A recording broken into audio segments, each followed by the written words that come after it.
Hey everyone, Rob from Southgate Media Group here. Before we get started with this podcast, we have a quick message. If this is your first time checking out the show, we love that you found us and we really hope you enjoy it. What we have to say is for the subscribers. If you enjoy our shows, would you please donate to help keep these going?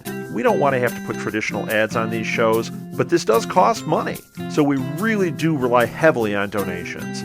To make a donation to the show, please go to our website, www.southgatemediagroup.com. Go to the page for the show, and in the upper right-hand corner is a donate button. It takes you right to PayPal, and you can donate whatever amount you want. Thanks a lot for listening, everybody. And now, on with the show. Use your powers for evil. Your evil is mine.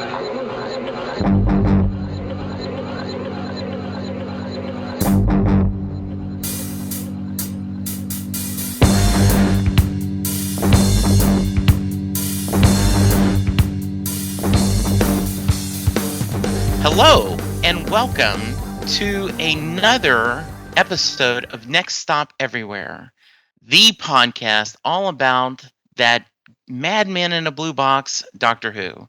I am Jesse Jackson, and joining me, as always, is my favorite doctor, Charles Skaggs. Hey, Charles. Hey, Jesse, you're such a flatterer. Yes. Today, well, you're my favorite doctor, so there you go. Thank you. So today we're going to talk about Rose, and we are doing this. I think Russell T Davies was the funniest, but I'm going to quote. There was a lot of tweets on Thursday, right? And this when we're recording this on Sunday, but on the Thursday, the 26th, right? March 26th. Yes. Yeah, March 26th, because it was the 10th anniversary of the modern era. Yeah. And Russell T Davies said, "Doctor, only you could have your 10th birthday right after your 50th birthday."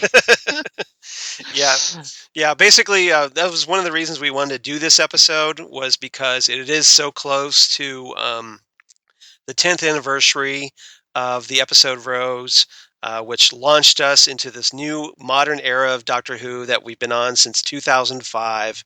So I'm really looking forward to talking about that with you and learning your thoughts about what you thought about this episode. So I'm going to let you go first. Okay. Your thoughts about the episode, and then I'll tell you mine. Well, I was wondering, like I said, this is Doctor Who's official, finally, the return of Doctor Who, the first full-fledged series since 1989. We had the TV movie, which we reviewed last time, as a nice little, it was an unintentional bridge between the classic series and the modern series. We had hoped for more, but alas, that wasn't the case. And as someone, speaking for myself, that who waited with anticipation from the moment the show was announced as returning in 2003 to finally seeing the episode in 2005 on really crappy internet video, because we didn't have the, like Doctor Who wasn't, aired in America right away. It took a while to get onto Sci-Fi, and even longer to finally find its home on BBC America. So American Doctor Who fans were still, we were still at the mercy of the BBC, but thankfully this time we had the interwebs, which were still kind of in their infancy.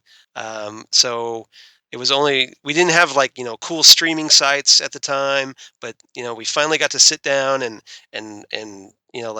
I remember waiting. I finally tracked it down online after a couple of days after it leaked out.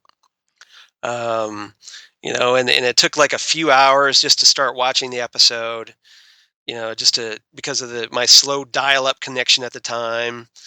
So you oldies that remember the wonderful joys of dial-up and modem sounds going ding ding ding. Yes. It sounded like you're getting your mouth cleaned out at the dentist office for the suction tube. But those glory days of the web. But it was just a joy to finally see Doctor Who, even on a tiny little computer screen at the time.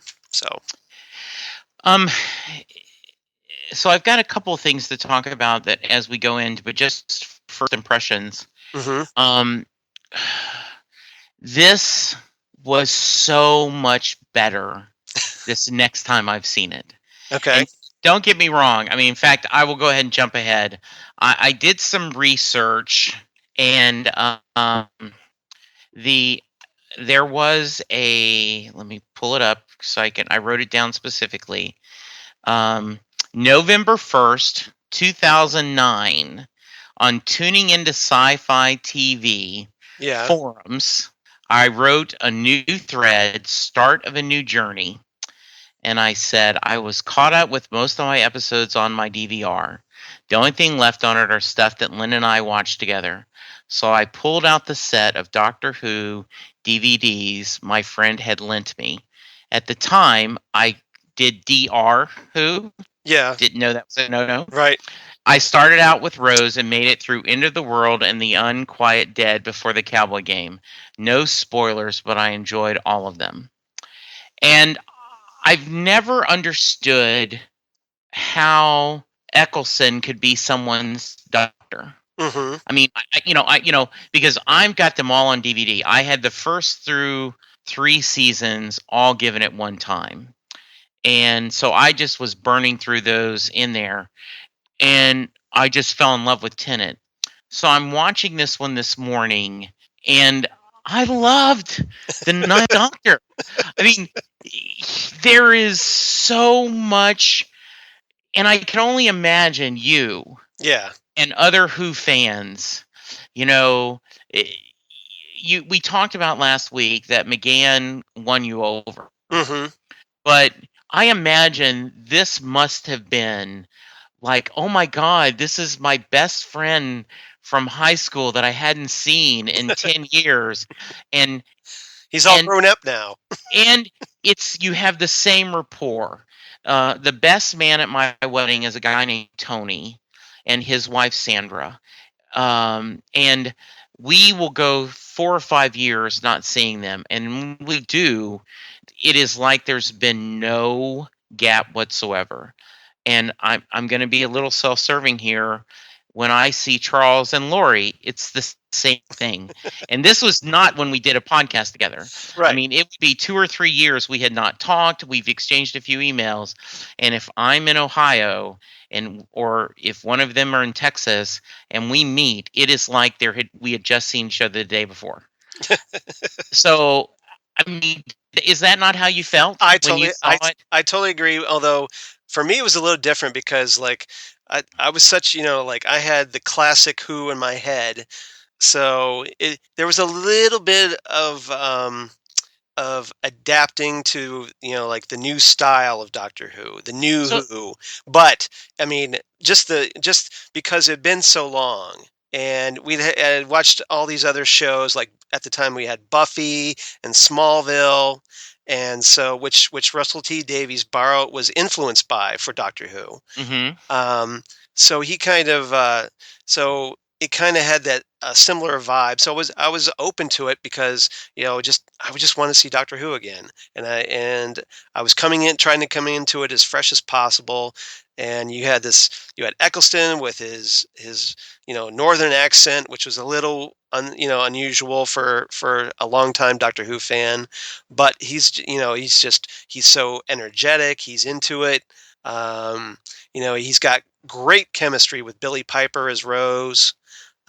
So it was very easy to fall into. Even, the story itself is very simple, but But go ahead. but it's simple in its beauty and its Yes, simplicity. right. I mean, what is the line from Middleman? I'm gonna have to do a quick Google search. But it is. He has great chemistry with everyone. He has chemistry with Jackie. He has chemistry with Mickey. I mean, and Rose. It is just, he is so charismatic. Um, it is such a great doctor costume, Mm-hmm. just the black jacket and the, Right. kind of dress It's very t-shirt, it's very minimalist, Yes. which the 12th Doctor would appreciate. Yes. And it was just I I just my first note was how cool must have been for classic fans to see the credits, to Hmm. hear the music, and then see that new logo. Oh yeah. I mean, I When could picture if, and I know I interrupt you. I'm going to, No, go I ahead. could picture if they had shown this on a movie theater for first, a sneak Ah, preview, that the when it said Doctor Who and that kind of triangle, that kind of diamond, the oval. applause Yeah. would have gone Oh, crazy. oh yeah. Yeah.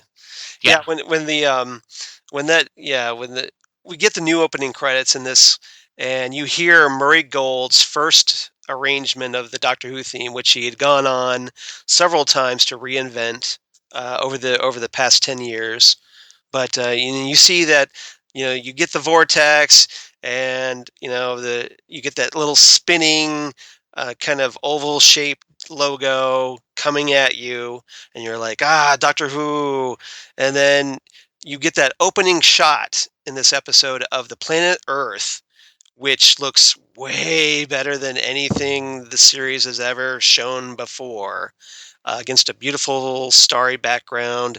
And then you spiral right down to Earth and right on Rose's alarm clock, and it goes off, and you get immediately thrown into her hectic life. And she's here she is in London. You get introduced quickly. I mean, you get little glimpses. You don't really get to know anybody, but you're right away introduced to Rose, her mother Jackie, her boyfriend Mickey.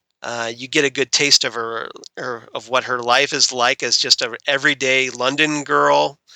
um, and then you're thrown right into where she works in the department store and the beginning of the mystery of the episode. yeah. It is a great montage of Rose's day. It is such a it captures you right away, and I do. Do you have anything specific in your notes about what took you a little time that was a little different? In other words, oh, that's not my Doctor Who. This isn't your dad's Doctor Who. Is there anything specific, or was it just a feeling? No, I actually, like I said, I was very open to it. Right. I mean, yeah, like I said, the only thing that really threw me off was Eccleston's northern accent, Yeah. which, depending on what he was saying, was a little tough. And you're like, well, maybe I need subtitles if you're not Hmm. used to that kind of thick accent. Um, Especially Americans. Americans have a really tough time with that. The Brits not so much. They're used to all those. But Americans are a little, we're a little thrown by that. And it's like, oh, it's even though we have like all kinds of Californian accents, Texas accents, Boston accents. So I mean, it's just the same thing. They think, over there, they think our accents are weird too. So Right. it just takes some getting used to.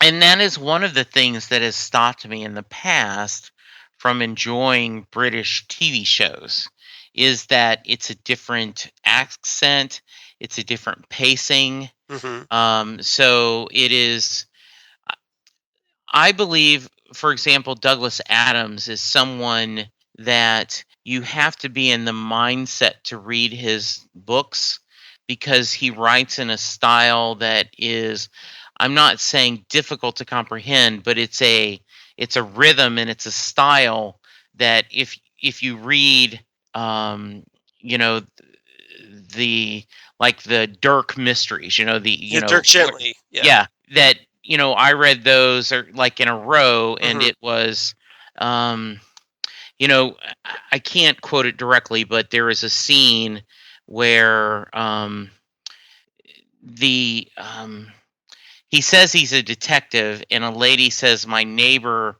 had a cello, Hmm. and they have a discussion about that every time someone finds out the guy has a cello, they ask the same question. And so I'm trying to think of what question I shouldn't say to someone who says they're a detective. But it goes a long way around It's before they it's get there. it's very circular, but Yeah. and it all depends because I think on the person, the reader with Douglas Yeah. Adams, because for me, I click with Douglas Adams right away. Mhm.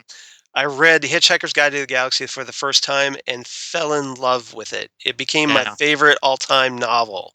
Yeah. I adore that book. I've read all the Hitchhiker's books. I've read all the Dirk Gently books. Watched all the Doctor Who episodes written by Douglas Adams, or when he was Mhm. script editor.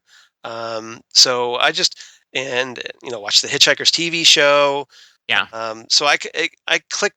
For me, Douglas Adams clicked, but again, he's not for everyone. I get that. Right. And so I could see where like someone who's not used to that kind of quirky British humor style, Right. which I had already gotten a dose of because I was a fan of Monty Python growing up. Right. So if I think Monty Python is that kind of gateway Right. to British culture, and Okay. and if you start developing appreciation either for that or Blackadder or the Young Ones or whatever, one of those kind of Britcoms, absolutely fabulous. Mhm. You can kind of it's like it serves as a gateway to other British things. Mhm. And Doctor Who's kind of that same way, only in a sci-fi bent as opposed to a Yes. humor bent. Yeah. I just this was, and I want to stress that when I watched it the first time, I enjoyed it and I had a good time.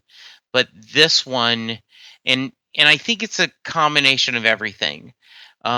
We talked last week about how much I enjoyed the movie because, I was in that mindset of the classic Doctors. Hmm. And I think here, because I have been through the journey of number 8, number 9, yeah, number 9, number 10, 11, and now we've done a full season with 12. Um, I see the character in Eccleston, Right. and I appreciate how much pressure he must have been faced as an actor. This is the show that had been gone, and if this doesn't click, but you know, you probably remember because you have a better memory than I have. I think there was a I don't game know tag about that. about comics written by people who love comics. Okay. Was a tag I think for one of the publishing companies, but this was Doctor Who written by people who love Doctor Who, Yeah. and we tend to get bored with our heroes. Um, Aaron Sorkin, his first, sports night in the first 4 years when he was on West Wing, and then when he came back to do Studio 60 and the Newsroom, a lot of the things that people loved about in West Wing they didn't like in these new series. And so I know that Russell T Davies, there were people ready for a change. And Hmm. now then there's people ready for a change for Stephen Moffat. But there's just everything wonderful and joyous and shiny and scary. It's all in this episode. This is Doctor Who. This is your grandparents' Doctor Who, Right. your parents' Doctor Who, and guess what? We are embracing that. We're going to bring it and we're going to make it modern. And it's just greatness. So I'm going to guess that you liked the episode. I love this episode. And it took everything I had, Charles, not to just hit the next episode. Right. Just go through Yeah. all the first season again, and I may cherry pick a couple of episodes, um, and I didn't remember Jackie having that good of a part Hmm. in the first episode, Yeah. but she's wonderful. Right. Because well, by then Jackie. When you're Yes. watching her for the first time, without watching any of the others, if presuming you watch them in order, let's put it this way, and you watch Jackie for the first time, she's kind of annoying and off-putting, and you can see why Rose just kind of like dismisses her as a Right. parent. But um, but if after you've watched episodes and you go back to this one, Yeah. you can appreciate the character far more, I think. Yeah. I mean, the scene when the S- doctor and she's Same, like, same with Mickey too. yeah. Exactly. I'm in my dressing gown. Yes, you are. There's a And you're bed in in my my bedroom. bedroom. Yeah. Yes. Yes, Yes, there there is. Anything could happen. No, it won't. Yeah. It just was greatness. Um, eh, so I get the feeling that we don't know how long this doctor has been around since the War Doctor. We don't know how quick in Right. his regeneration. But I get the feeling there's not a lot of mirrors in the TARDIS, and so that's why he was looking at himself doing a self-reflection. Yeah. What's your theory? There's been a little bit of a debate about that over the years. You've got the the question is whether, well, how long has it been, like you said, before he, since he regenerated. um, and he does have this comment, when he in this episode where he gets out and he looks at himself in the mirror and he's like, oh, could have been worse, look at the ears. And so you figure, okay, well, maybe he just recently regenerated. And then you have, later in the episode, when you have Clive showing Rose all these pictures of the doctor, it's like, well, he's already been to, the where the Titanic, and Kennedy the Kennedy assassination. assassination and Krakatoa, Yeah. east of Java. And you figure, okay, well, maybe he's been there before. But then you think back and you're like, oh yeah, time travel. Well, maybe that's in his future, Right. and he hasn't gone back there yet, but he will eventually. Yes. It's all wibbly wobbly, timey wimey stuff. Yeah. So And you kind of um did the doctor, you would think that the doctor would have gone to some of these places earlier.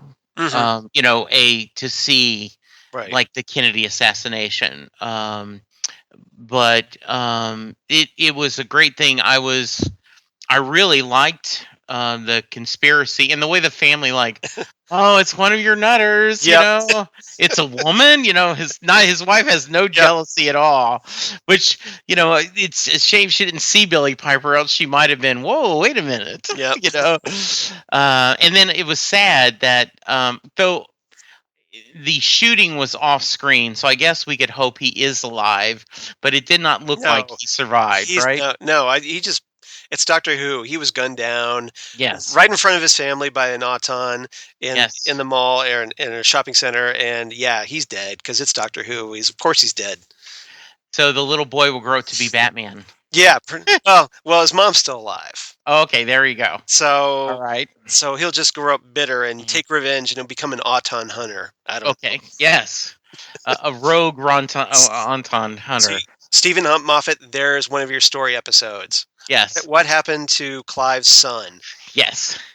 Um, uh, it is a very spooky sequence as we kind of talk about the episode with the store dummies moving Yeah, slowly, and yeah, we're kind of I bouncing around here, but yeah. yeah, Well, it is Doctor Who. it is Doctor Who. Yes. And I love the fact because I actually paused and displayed, at less than 5.5 minutes into the episode, we see the doctor and we get those words, run. Run. Yeah. It's just, Yep. And um, it gets you right into the thinking of like, okay, we're off and running. We're yes, having the adventure. Um, I mean, I said before that this is a kind of a simplistic story, but it almost has to be because you're introducing so much. You're introducing a doctor. You're introducing Rose, her mother, her boyfriend, her life. You're bringing back the Autons, so you have a little bit of a mystery, and you're kind of like you're even teasing the Time War a little bit, which we talk about. yes, we are. So And, and, so you're the, throwing a lot. You're throwing a lot, and it's because this is essentially the pilot episode. So you kind of have to.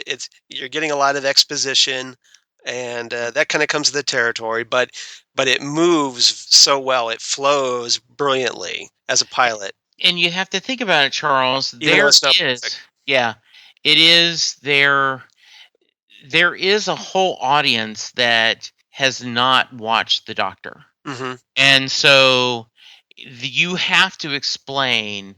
Now they, when Matt Smith, there's a lot of people that say his first episode is a great jumping on point. And I know you've always said that any episode is a start. Just start watching. Just start yeah, watching.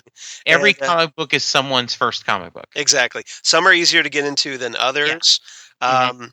And Rose is no different, particularly because it borrows a lot from uh, a model of a previous story that we've talked about here, Yes, Ed. Spearhead from Space, the Yes, John Pertwee's first episode. So absolutely. there's a lot of elements from Spearhead in this episode Mhm. that, but and wisely, because Yes. it just it sets up things so well. Well, Spearhead from Space was a really good episode. I liked it, and so I think this was it. It pulled the, it's kind of like the Princess Bride adaptation Yeah, with all, with all the boring bits taken out. Um, so I'm there are gonna boring kind of bits in Princess Bride. no, What? no, in the original book, Oh, the book. and Yeah, the yeah. The footnotes. supposedly yes, no, the when he's, the introduction, he's talking about the book that originally, he talked about that he bought it for his Grandson. sons, and yeah, and they were all that. There was a lot of, if you read that, they've taken all the boring bits out. Okay. Um, the I think it's a good time to tell one of my favorite stories about the Doctor. Um, the Mark Wade for a while was doing a blog and a podcast, and someone asked him about Doctor Who, and he said that he was never a Doctor Who fan. That Doctor Who, when he was a kid, was Doctor Who fans were the ones that comic book and Star Trek fans made fun of, in the pecking order. They had their scarves Yeah. and they were, all this. And so he had never been a fan.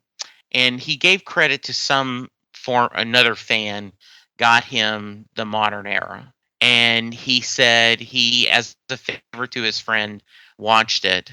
And he said at the very beginning, when the Doctor says run, I was captivated. And he says, and I've now gone back and seen other episodes and I recognize the greatness of the show. And I do think that it is, if you use one word for the Doctor, run is a pretty darn close to a perfect word. Yeah. Yeah, and it's been used obviously to great effect in various episodes since, Right. because they figured out, oh yeah, we talk about, there's always lots of running, and characters gripe about there being lots of running, so it's almost become its own little thing. Yes. Even though it did, I mean, it did come into play in Yeah. the previous series, classic series, particularly with Davison's Doctor. Davison's Doctor, the Fifth Doctor, did a lot of running and told his companions to run a lot. So Yeah, and it was really, one of the things people joke about is what you should bring if you're a companion, and usually a good pair of running shoes, mhm, is nice. Um, so the the story is pretty simplistic. mhm. But The that's okay. yeah, that is good. There was, it basically is one long chase scene Mhm. interrupted by some really nice character interaction. We establish that, the Doctor's here to help people, that he's the most brilliant man in the room, but also can be the dumbest man in the room with the round and plastic. Yeah. We need to find something big Yeah, big and round. looking for a transmitter that's Yeah, the big and round. treasure. And Rose is like, Doctor, behind you, He's what? what? What? He actually looks at the London Eye and he's like, Yeah. what? What? Yeah. And she keeps pointing at it, and he's like, finally, oh yeah, And then there we go. fantastic. Yep. Yeah. Um, s- were you happy with this villain coming back? The Autons, yeah. We hadn't. I mean, the Autons are kind of a weird Doctor Who villain because we haven't seen much of them. They're in Pertwee's first episode, Spearhead from Space, and then they're in his fifth episode, Terror of the Autons, his fifth story, and then we don't see him again until this story in Rose. So it's been a long time. They're the first of many Doctor Who villains to return to the in the new series in New Who, but it was great because it reinforced the continuity that okay, this is the same show. We're using the same villains. We're not just a weird reboot. It's a continuation, which Right. is all Doctor Who fans wanted. We didn't want to see a reboot. We certainly didn't want an American Doctor or anything. We didn't want some hip new rock and roll thing. We just wanted Doctor Who with better effects, good stories, great monsters, and sexy companions. That's all we wanted. So Yeah. that's In fact, this was so not used that I was a little bit confused when Rory became one. hmm And so now then, I feel like pulling those episodes up to watch again because, it goes back to the great line, why do you have to be so human? And he says, because I'm not. So this is, um, Farscape is a show that your and my podcast partner yep. Karen and Lou, I did a whole series. We watched, Farscape together, doing commentaries on them, and they talk about Farscape as a show that builds its patchwork. And Yes. there is so much intricacies, but there is in this too.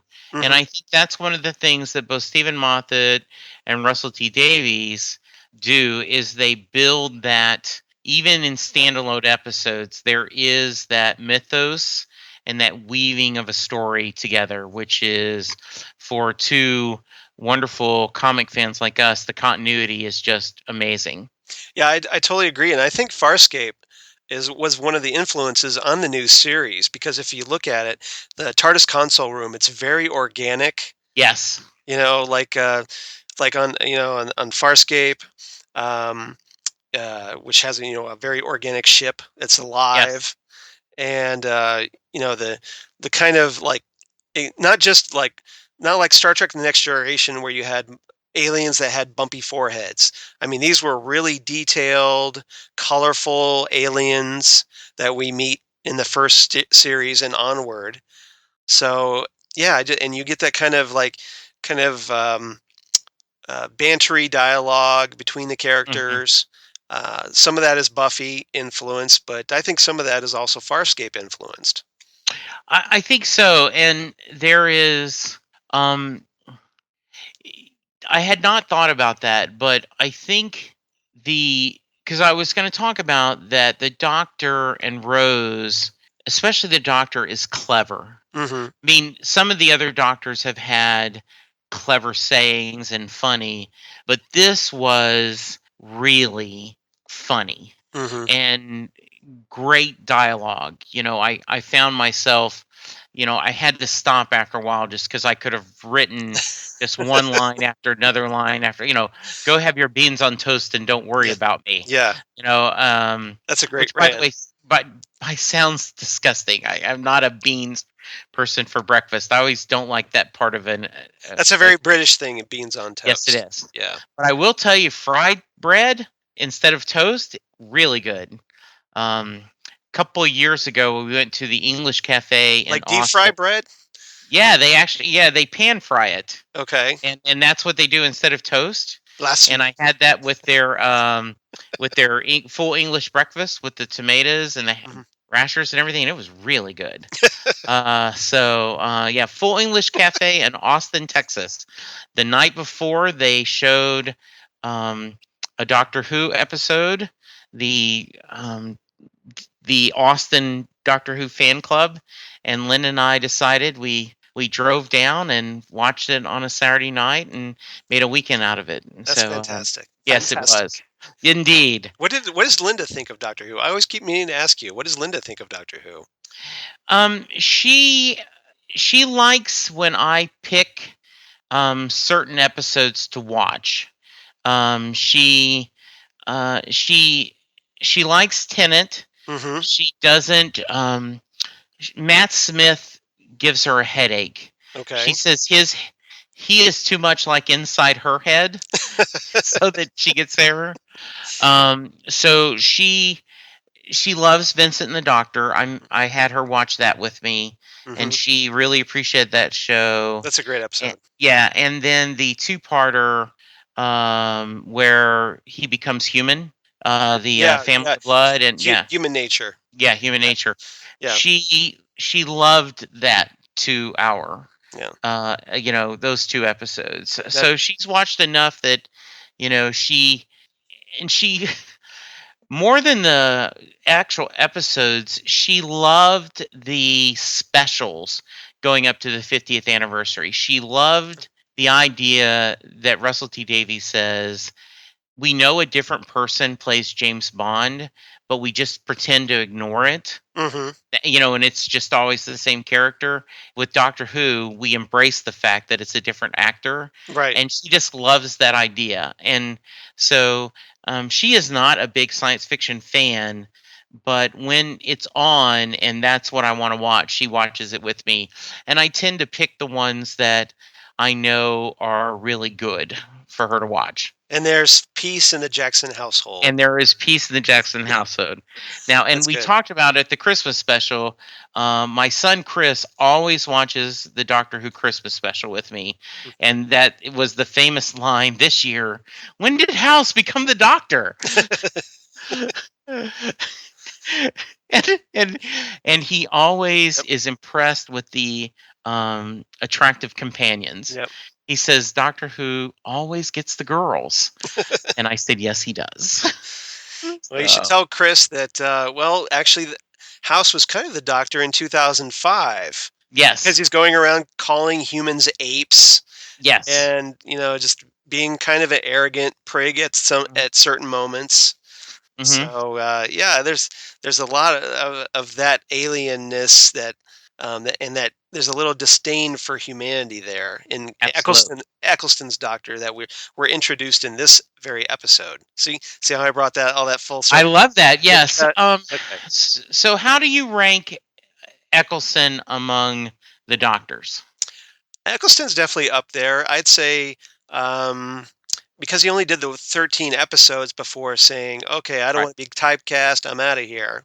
Or Yeah. for whatever mysterious reason, the real reason is, Yeah. and it's a 10-year-old mystery. We still don't know really No. why he left, or Yes. was he feuding with the producers, or did he not want to be typecast? I mean, we've gotten comments from him, but we don't really have a clear picture No, to we this don't. day. So, and that's kind of the frustrating. It became very more frustrating for fans when Eccleston decided that he wasn't returning for the Day of the Doctor, the 50th Right. anniversary special, because I think a lot of fans would have forgave him leaving Doctor Who after only one season, and now they just had another gripe against him.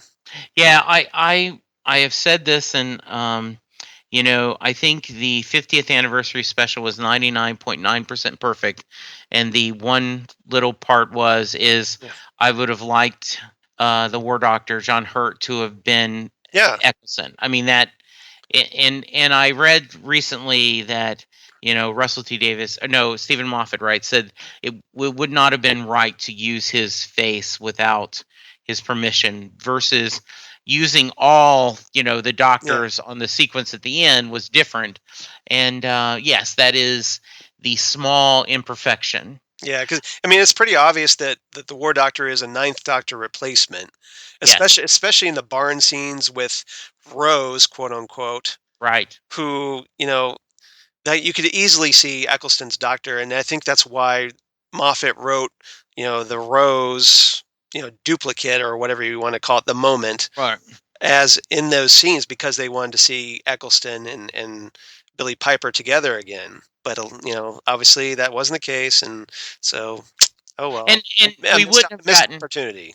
we wouldn't have got hurt, Right? right? But there is somewhere in an alternate timeline, right, where it's Yeah, Eccleston, Smith, and Tennant all together, Yeah. that would have been pretty cool. Right. And we wouldn't have had the confusing, like, well, the Eighth Doctor regenerates into the War Doctor, who then goes and becomes the Ninth Doctor, as opposed Right. to just McGann regenerating to Eccleston, Yeah. as we all thought up until 2013. Yes. Oh well. Um, is there a favorite scene or two that you want to kind of talk about on this episode?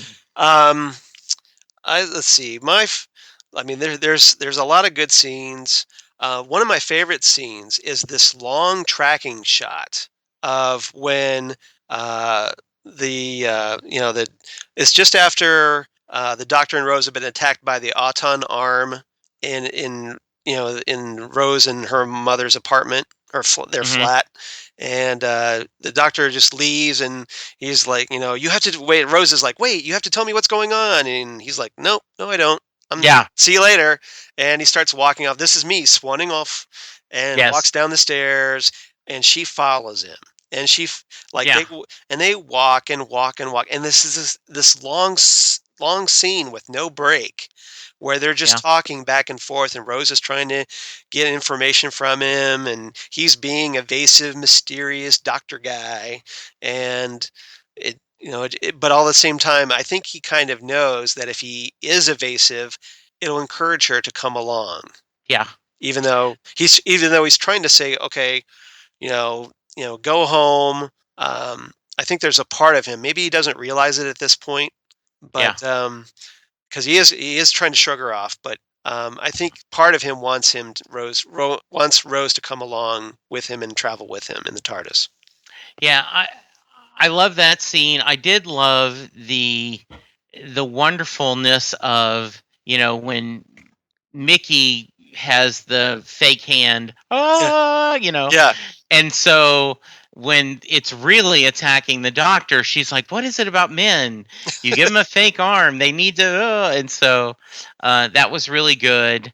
Um, the little touch of Rose, telling her mom, "I told you to nail out the cat yeah, door," the cat. and then you see the nails, that she had. Right. That was pretty good. I thought the restaurant scene was really funny. With the champagne, we didn't Mhm. order the champagne. We didn't Yeah. order the champagne. I thought that was a really good, fun scene, and then a kind of nice fight scene at the end.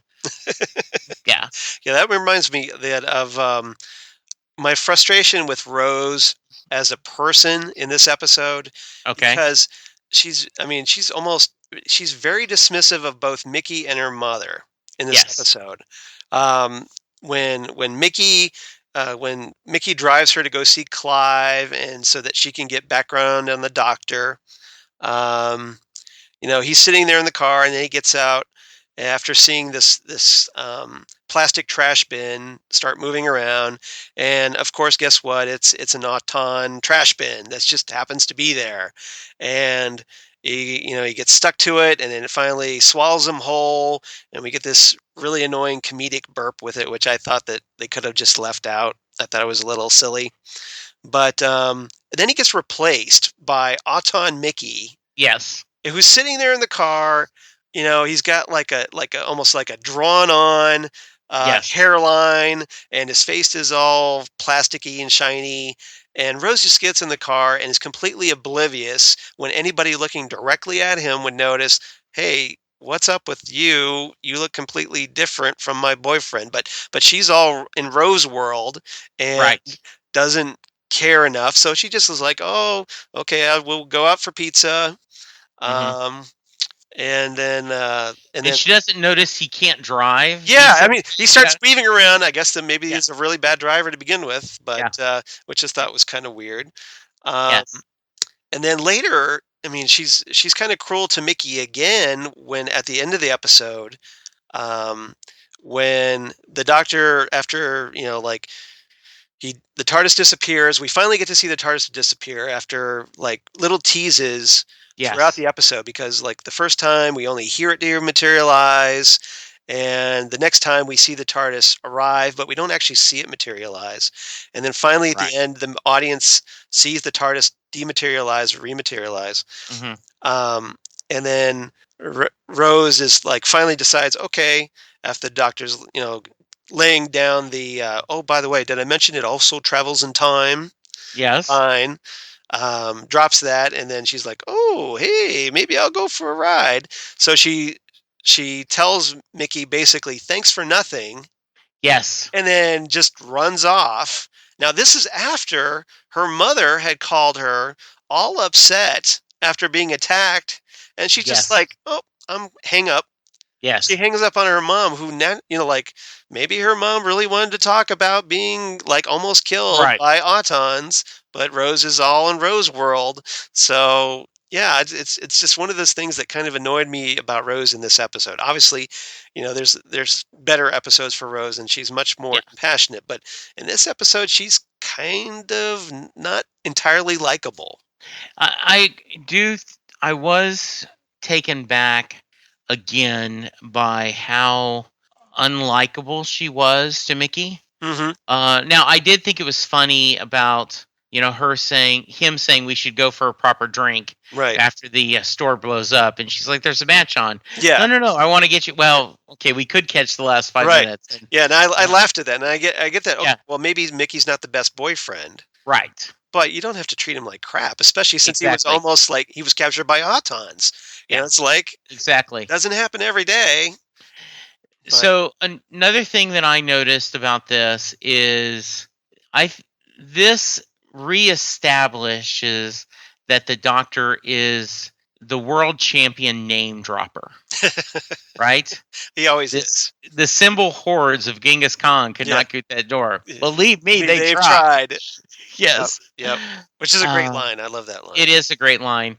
And I also he's busy, and then when she's in the TARDIS, and where do you want to start? Hmm. And the question and answers back and forth, I think was another really good scene.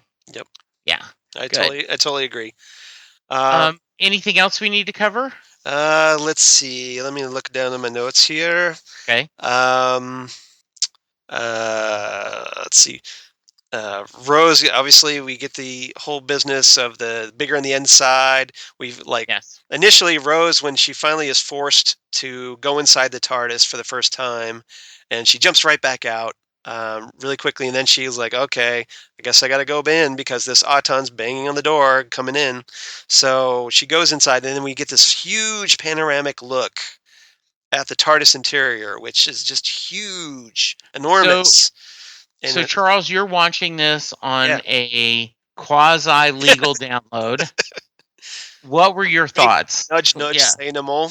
Yes. It wasn't. I mean, it wasn't optimal viewing, uh, Right. but it was enough. I could get it about maybe.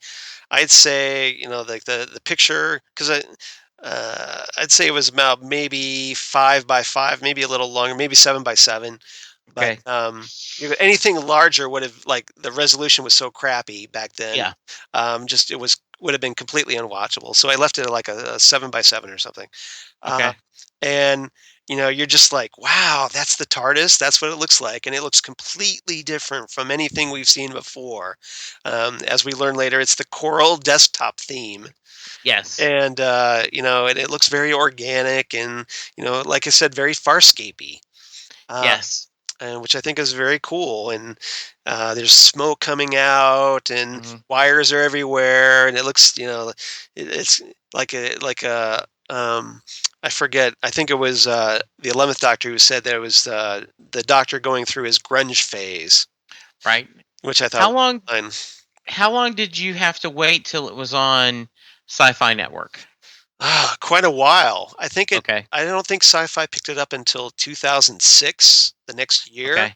All right. Um, and even then, we only got like the first season. And we had to wait again for season Okay. 2, which we had like fans have already figured out how to watch. Hmm.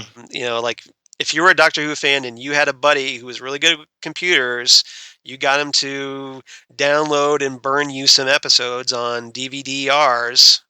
Yeah. So you could watch them in the leisure of your computer at home. Um, Right. because you really didn't have sci-fi coming through with you, and like I said, it took a while and finally everybody got fed up with sci-fi the way they were handling the show, because they would only show it every so often, and then finally BBC picked it up, and it's been a huge boon for them. It absolutely has. When in the modern era did it become on the same day? I would s- Um, I would say around Matt Smith's run. because I know even with Matt Smith, we had a week Yeah, it was because there was like on a holiday and BBC America didn't show it, so America was a week behind. yeah, there was every so Uh, often there would be a holiday week, and that would force a skip yeah, week, and then we would yeah, get behind. But I yeah, think I think somewhere around series 6 is when they yes, kind of synced up the days, right, and it's been much better that way. I'm sure they've cut down on their illegal downloading as a result a yes, little bit. I mean, I'm sure there's still fans that like can't wait 5 hours, right, or they don't have BBC America, so they still go ahead right, and download it illegally. But yes, that's the price you pay for Doctor Who fans. So absolutely. we find a way somehow, because we needs our Who.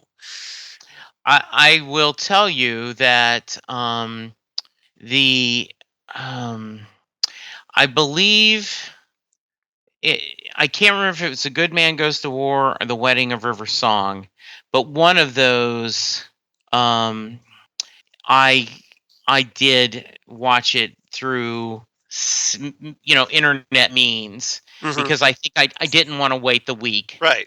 so it may have been The Wedding of River Song. And, And I and that's always when you know you're a Doctor Who fan, when you can't wait, absolutely when you I can't can't wait for the wait. next episode. Yes, absolutely. Good. Um, So wrapping. anything else? No, I think that Okay. about covers the gist of it. Yeah, Um, absolutely. Just a no frills, yeah. streamlined joyride. This is this is a vehicle built for speed, Yep.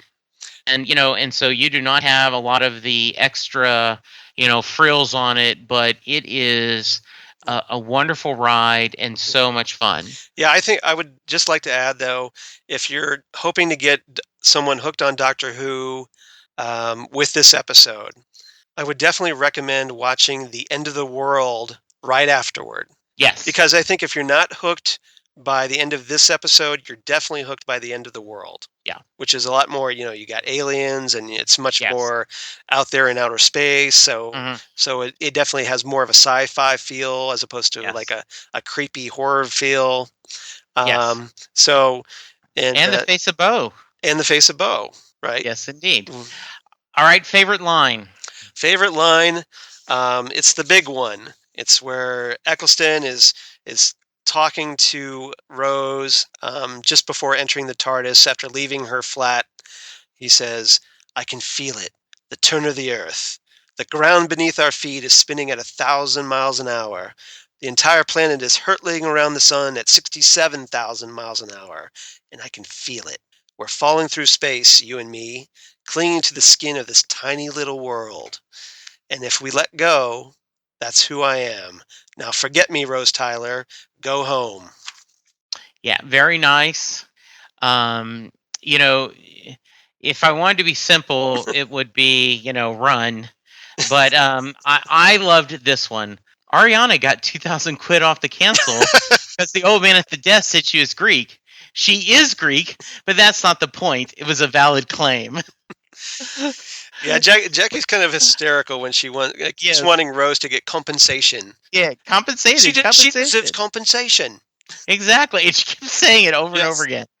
So, score. How would you rank it?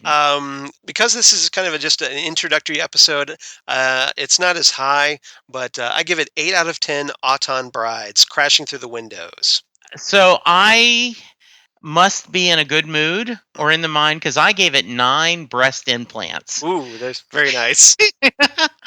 Because they brought up the Right. plastic and the breast implants. And how Um, I want to see Auton breast implants. I want to see those things pop right out and attack yes, I somebody. do. Let's Where's that go. episode, Moffat? Come on, man. Yes, and I want to repeat, Eccleston is wonderful Yep. as the doctor. That is the twinkle in his eye. And I now know that there was a lot of depth in his performance hmm and the pain and talking. And when he's talking about, I tried to save you guys. When he's talking to the great what's the Nesting consciousness. yes, Yes. Right. just so wonderful. Like I mean, the blah blah blah, the shadow proclamation, blah Yeah. blah blah. Yeah. Yes, very very cool. Yep. So Charles, do you have a recommendation of a classic episode for us? I just happen to have a recommendation. Very nice. Um, Now, the obvious one is to go to Spearhead from Space because we talked about it so much, and you have all these references like like Autons crashing through storefront windows and all that. But I'm going to go to the second Autons episode, Terror of the Autons, by Robert Holmes. Again, one of Doctor Who's greatest writers. This is the first story from season 8 in 1971. It's a big episode because it introduces Roger Delgado as the first master. Oh, nice. Yep. And we also get the introduction of the Doctor's new assistant, Joe Grant, taking over from Okay. Liz Shaw. All right. So it's kind of a big deal. And again, it's the last appearance of the Autons in the classic series. I don't know why they didn't bring them back at least a little later on because they're great villains. Yeah, they are great villains. And for some reason, I mean, they're very simple, but they work so well. Mhm. The whole point of this episode is like the Master arrives on Earth. This is his first time, and the Doctor here is the third Doctor is in exile on Earth, and the Master gets a hold of this nesting energy unit left over from Spearhead from Space. He uses it to broadcast a signal because he wants to help with this nesting invasion of Earth, like a second invasion. The third Doctor and Joe, they investigate, of course. And the Master takes over this local plastics factory to build Autons. And the Master uses the Autons and these little plastic daffodils created at the plastics factory, which have the ability to spray this film over someone's face and suffocate them, or like crawl up their arm and attack them and kill them. And it's kind of and these would be distributed all over England as a prelude to invasion. So it's a pretty fun story, and like I said, it's pretty important in Doctor Who's history. Very nice. We will have to check it out. Yep. Good. Well, I'm checking really quick. No one gave us feedback. What? I know. Come on, guys. Let us know exactly. what you think. We want your feedback. We want to know what you think of the show. Absolutely. And I was hoping to get same feedback specifically about Rose. Though a lot was discussed about this episode this week being the 10th anniversary. Yep. So maybe they're still catching up while listening to the TV movie episode, absolutely, which was delayed. Yes. You can reach us. Yes. At Next Stop SMG on Twitter, Next Stop Everywhere SMG at gmail.com. How can they find you, Charles? They can find me at Charles Skaggs on Twitter. I'm also on Instagram, Facebook, Google Plus for all you crazy kids on the Google Plus, and my blog of geeky things, Damn Good Coffee and Hot. Yes. I am at JWJ170104.